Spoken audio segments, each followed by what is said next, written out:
Israel disebut mulai kehabisan amunisi setelah 12 hari melawan militer Iran. Bahkan biaya yang digelontorkan tidak sedikit, yaitu mencapai triliunan. Sejumlah pejabat Amerika Serikat menyebut bahwa Israel mulai kekurangan persenjataan penting, khususnya amunisi. Pasalnya, fasilitas-fasilitas militer Israel turut digempur rudal Teheran. Sementara perang ini juga memaksa Israel menggelontorkan dana yang tidak sedikit. Perang yang dimulai sejak 13 Juni 2025 ini mengakibatkan kerugian besar bagi Israel. Dikutip dari Kompas.com, Israel menghabiskan sekitar 5 miliar US dollar atau sekitar 81,6 triliun rupiah hanya pada pekan pertama. Diperkirakan biaya harian sistem pertahanan udara Israel mencapai 3,2 triliun rupiah.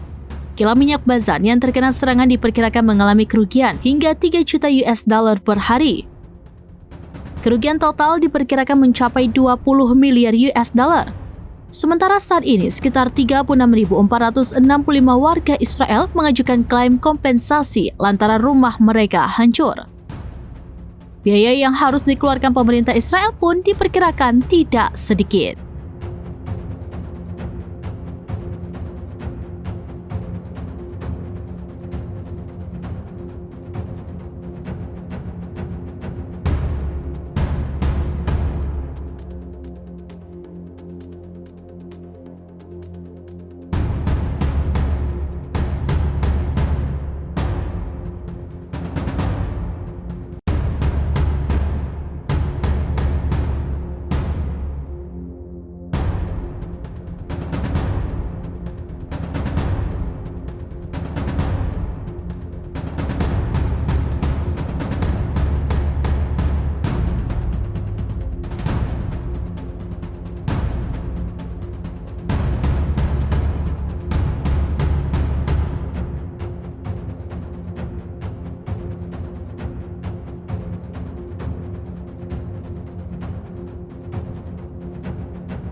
Download Tribun X sekarang, menghadirkan lokal menjadi Indonesia.